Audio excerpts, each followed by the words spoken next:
ಬಿಎಸ್ವೈಗೆ ಇಂದು ಬಿಡುಗಡೆ ಭಾಗ್ಯ ಸಿಗಲಿಲ್ಲ. ಮಂಗಳವಾರಕ್ಕೆ ವಿಚಾರಣೆ ಮುಂದೂಡಲಾಯಿತು.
ಮಾಜಿ ಮುಖ್ಯಮಂತ್ರಿ ಯಡಿಯೂರಪ್ಪನವರ ನಿನ್ನೆಯ ಸ್ಥಿತಿ ಜಾಮೀನು ಸಿಕ್ಕರೂ ಬಿಡುಗಡೆ ಭಾಗ್ಯ ಇಲ್ಲ ಅನ್ನೋ ಹಾಗಿತ್ತು. ಆದರೆ ಇವತ್ತು ಪರಿಸ್ಥಿತಿ ಬದಲಾಗಿದೆ. ಯಾಕೆಂದರೆ 3ನೇ ಕೇಸ್ನಲ್ಲಿ ಹೈಕೋರ್ಟ್ ಅವರಿಗೆ ಜಾಮೀನನ್ನು ನೀಡಿತ್ತು. 4ನೇ ಕೇಸ್ನಲ್ಲೂ ಕೂಡ ಜಾಮೀನು ನೀಡಿದ್ದ ಪಕ್ಷದಲ್ಲಿ ಅವರು ಇವತ್ತು ಜೈಲಿನಿಂದ ಬಿಡುಗಡೆ ಹೊಂದಬೇಕಾಗಿತ್ತು. ಆದರೆ ಇವತ್ತು ವಿಚಾರಣೆ ನಡೆಸಿದಂತಹ ನ್ಯಾಯಾಲಯ ವಿಚಾರಣೆಯನ್ನು ಮಂಗಳವಾರಕ್ಕೆ ಮುಂದೂಡಿರೋದ್ರಿಂದ ನವೆಂಬರ್ 8ನೇ ತಾರೀಕಿನ ತನಕ ಯಡಿಯೂರಪ್ಪನವರಿಗೆ ಪರಪ್ಪನ ಅಗ್ರಹಾರದ ಜೈಲೇ ಗತಿಯಾಗಿದೆ. ಇದರ ಜೊತೆಗೆ ಕೃಷ್ಣಯ್ಯ ಶೆಟ್ಟಿ ಅವ್ರಿಗೂ ಕೂಡ ಬಿಡುಗಡೆ ಭಾಗ್ಯ ಇಲ್ಲ, ಅವ್ರಿಗೂ ಕೂಡ ಪರಪ್ಪನ ಅಗ್ರಹಾರವೇ ಗತಿಯಾಗಿದೆ.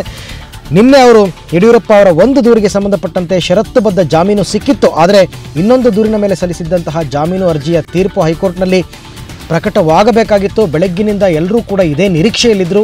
ಆದರೆ ಯಡಿಯೂರಪ್ಪ ಹಾಗೂ ಅವರ ಅನುಯಾಯಿಗಳು, ಅವರ ಒಂದು ಅಭಿಮಾನಿಗಳು ಎಲ್ರಿಗೂ ಕೂಡ ಒಂದು ರೀತಿಯಲ್ಲಿ ನಿರಾಶೆಯಾಗಿದೆ.